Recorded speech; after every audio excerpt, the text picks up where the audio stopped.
दोस्तों, अगर आपको इंडिया ए और इंग्लैंड लायंस के बीच खेला गया तीसरे दिन का धमाकेदार मुकाबला पसंद आया हो तो हमारी इस वीडियो को दिल से एक लाइक जरूर कीजिएगा। नॉर्थन के काउंट ग्राउंड में 8 जून 2025 को इंडिया ए और इंग्लैंड लायंस के बीच खेले जा रहे दूसरे अनऑफिशियल टेस्ट का तीसरा दिन भारतीय क्रिकेट के लिए एक सुनहरा दिन साबित हुआ। तीसरे दिन की शुरुआत तब हुई जब इंग्लैंड लायंस की टीम पिछले दिन के स्कोर 1 विकेट पर 80 रन से आगे खेलने उतरी। टॉम हेंस और एमिलियो गे क्रीज पर थे और उनकी नजरें भारत ए के पहली पारी के 348 रनों के स्कोर को पीछे छोड़ने पर थी, लेकिन भारतीय गेंदबाजों ने उनके इरादों पर पानी फेर दिया। जसप्रीत बुमराह, मोहम्मद सिराज और खलील अहमद ने ऐसी गेंदबाजी की कि इंग्लैंड के बल्लेबाज क्रीज पर टिक ही नहीं पाए। पिच पर सुबह की नमी और बादलों की मौजूदगी ने गेंदबाजों की मदद की और भारतीय तिकड़ी ने इस अवसर का पूरा फायदा उठाया। जसप्रीत बुमराह ने सुबह के सेशन की शुरुआत की। उनकी पहली गेंद ने टॉम हेंस को परेशान कर दिया। गेंद तेजी से अंदर आई और हेंस के बल्ले के पास से गुजर गई। बुमराह की गति और सटीकता ने बल्लेबाजों को तुरंत दबाव में ला दिया। कुछ ही ओवरों बाद बुमराह ने एमिलियो गे को एक ऐसी यॉर्कर फेंकी जिसका जवाब देना उनके लिए असंभव था। गेंद ने सीधे मिडिल स्टंप को उखाड़ दिया और गे अपनी पारी को 18 रनों पर समेटकर पवेलियन लौट गए। यह विकेट भारत के लिए एक बड़ा झटका था क्योंकि गे रात को आत्मविश्वास से खेल रहे थे। बुमराह ने अपनी गति को बनाए रखा और रिवर्स स्विंग का जादू दिखाया। उनकी एक गेंद जॉर्डन कॉक्स के लिए मुश्किल साबित हुई। कॉक्स ने डिफेंड करने की कोशिश की, लेकिन गेंद ने उनके बल्ले का बाहरी किनारा लिया और स्लिप में ध्रुव जुड़ेल के सुरक्षित हाथों में चली गई। बुमराह की ये गेंद इतनी शानदार थी कि दर्शकों ने तालियां बजाकर उनकी तारीफ की। बुमराह ने इसके बाद मैक्स होल्डन को भी अपनी गति से चकमा दिया। होल्डन ने एक तेज इन स्विंगर गेंद पर गलत शॉट खेला और गेंद उनके पैड पर लगी। अंपायर ने बिना देर किए उंगली उठा दी और इंग्लैंड लायंस का स्कोर 100 रन से पहले ही 4 विकेट पर सिमट गया। मोहम्मद सिराज ने बुमराह के साथ मिलकर इंग्लैंड के बल्लेबाजों पर दबाव बनाए रखा। सिराज की गेंदबाजी में आक्रामकता और जुनून साफ झलक रहा था। उन्होंने टॉम हेंस को एक शानदार आउटस्विंग गेंद पर आउट किया। हेंस, जो 40 रन बनाकर क्रीज पर जमे हुए थे, इस गेंद को ड्राइव करने की कोशिश में स्लिप में यशस्वी जायसवाल को कैच दे बैठे। सिराज की यह गेंद इतनी सटीक थी कि हेंस के पास इसका कोई जवाब नहीं था। सिराज ने अपनी गति को बनाए रखा और शॉर्ट पिच गेंदों का भी इस्तेमाल किया। उनकी एक शॉर्ट गेंद ने जेम्स रीव को परेशान किया, जो हुक शॉट खेलने की कोशिश में टॉप एज कर बैठे। गेंद हवा में उछली और शार्दुल ठाकुर ने मिड ऑन पर एक शानदार कैच लपका। सिराज की यह आक्रामकता मैदान पर माहौल को गर्म कर रही थी और दर्शकों ने उनके हर विकेट पर जोरदार तालियां बजाईं।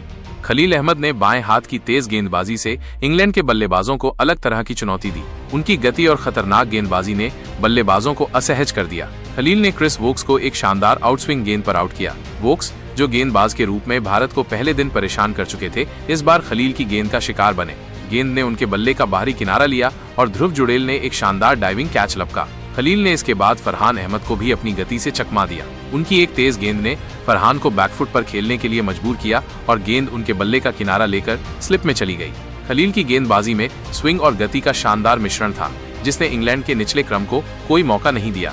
भारतीय गेंदबाजों की इस तिकड़ी ने इंग्लैंड लायंस की पारी को लंच तक 253 रनों पर समेट दिया। इस दौरान जसप्रीत बुमराह ने 3 विकेट लिए, जिनमें उनकी यॉर्कर और रिवर्स स्विंग ने इंग्लैंड के बल्लेबाजों को घुटने टेकने के लिए मजबूर कर दिया। मोहम्मद सिराज ने भी 3 विकेट हासिल किए और उनकी आक्रामकता ने इंग्लैंड के मिडिल ऑर्डर को तोड़ दिया।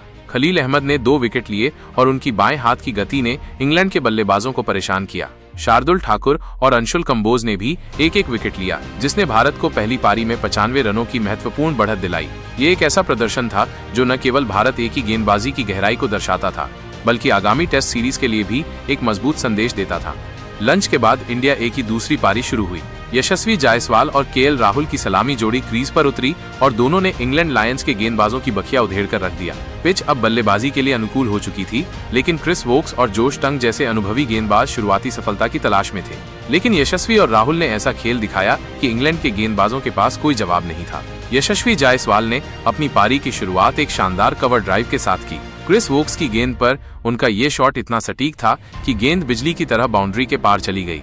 यशस्वी ने अपनी आक्रामकता को बनाए रखा और जोश टंग की एक शॉर्ट गेंद पर एक शानदार पुल शॉट खेला, जो सीधे बाउंड्री के बाहर गया। उनकी बल्लेबाजी में बेखौफ अंदाज साफ दिख रहा था। उन्होंने फरहान अहमद की गेंद पर एक लॉफ्टेड कवर ड्राइव लगाया, जो दर्शकों की तालियों का हकदार था। यशस्वी ने एक मौके पर क्रिस वोक्स की गेंद पर एक शानदार छक्का लगाया, जो स्टैंड्स में जाकर गिरा। ये शॉट उनकी आक्रामकता और आत्मविश्वास का प्रतीक था। यशस्वी ने 60 गेंदों में 7 चौकों और 2 छक्कों की मदद से 64 रन बनाए। उनकी पारी ने भारत को तेज शुरुआत दी और इंग्लैंड के गेंदबाजों पर दबाव बनाया। लेकिन उनकी अटैकिंग पारी उनके लिए मुसीबत बन गई जब उन्होंने रिहान अहमद की गेंद पर एक बड़ा शॉट खेलने की कोशिश की।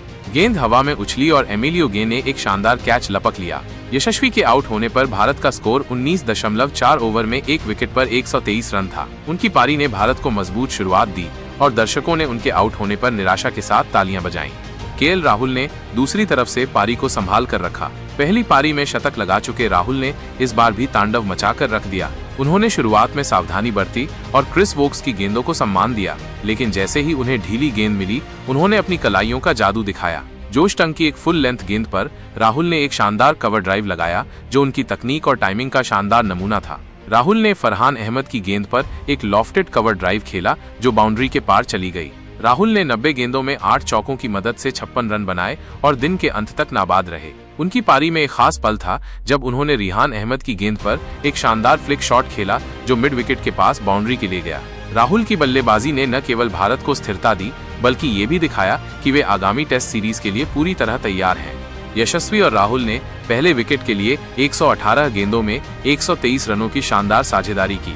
इस साझेदारी ने भारत को तेज शुरुआत दी और इंग्लैंड के गेंदबाजों का मनोबल तोड़ा। दोनों बल्लेबाजों ने एक दूसरे का शानदार साथ दिया और रन रेट को 6 रन प्रति ओवर के आसपास रखा। यशस्वी की अटैकिंग पारी और राहुल की सधी हुई बल्लेबाजी ने इस साझेदारी को खास बनाया। यशस्वी के आउट होने के बाद कप्तान अभिमन्यु ईश्वरन क्रीज पर केएल राहुल का साथ देने के लिए आए। ईश्वरन ने सावधानी के साथ बल्लेबाजी शुरू की और दिन के अंत तक 20 गेंदों में 10 रन बनाकर नाबाद रहे। भारत ने दिन का खेल खत्म होने तक 35 ओवर में एक विकेट पर 155 रन बना लिए, जिससे उनकी कुल बढ़त 231 रनों की हो गई। यह एक ऐसी स्थिति थी जो भारत को मैच में मजबूत स्थिति में ले आई। इंग्लैंड लायंस के गेंदबाजों ने शुरुआत में कुछ अच्छे स्पेल डाले, लेकिन यशस्वी और राहुल की बल्लेबाजी ने उन्हें पूरी तरह बेबस कर दिया। क्रिस वोक्स ने अपनी अनुभवी गेंदबाजी से कुछ दबाव बनाने की कोशिश की, लेकिन उनकी गेंदों को यशस्वी और राहुल ने आसानी से खेल लिया। जोश टंग ने भी गति के साथ गेंदबाजी की, लेकिन उनकी गेंदों में वो धार नहीं थी जो भारतीय बल्लेबाजों को परेशान कर सके।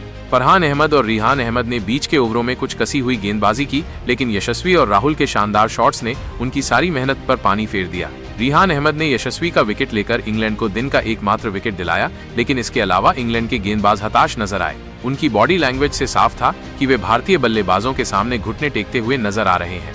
यशस्वी और राहुल के शॉट्स ने न केवल स्कोर बोर्ड को आगे बढ़ाया बल्कि इंग्लैंड के गेंदबाजों का आत्मविश्वास भी तोड़ा।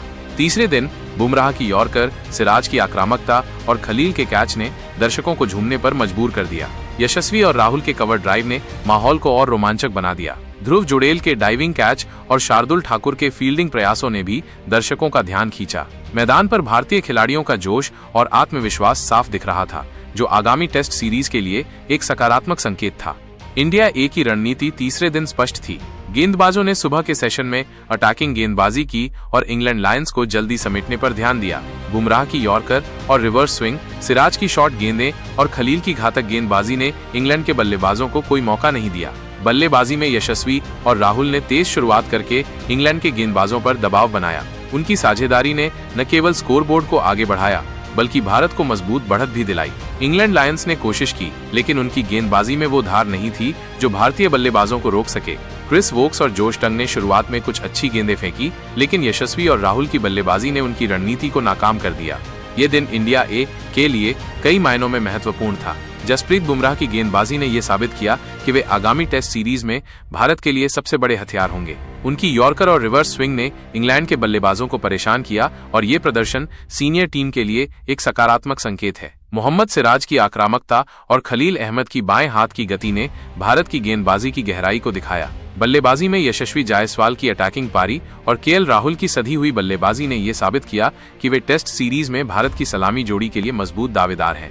यशस्वी की बेखौफ बल्लेबाजी और राहुल की स्थिरता ने इंग्लैंड के गेंदबाजों को बेबस कर दिया। यह प्रदर्शन न केवल इंडिया ए के लिए बल्कि सीनियर टीम के लिए भी एक मजबूत संदेश है।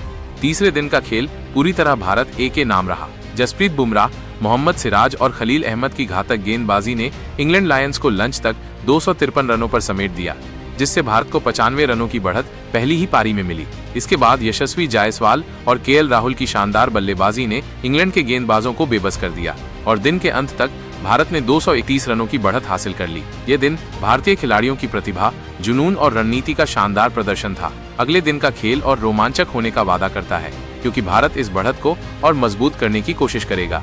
लेकिन दोस्तों, अब आपको क्या लगता है, इस अनऑफिशियल टेस्ट मैच को इंडिया ए और इंग्लैंड लायंस में कौन सी टीम अपने नाम करेगी? आप खुद नीचे कमेंट करके बताइए और क्रिकेट जगत से संबंधित ऐसी ही नई वीडियो के लिए हमारे चैनल को जरूर सब्सक्राइब करिए। धन्यवाद।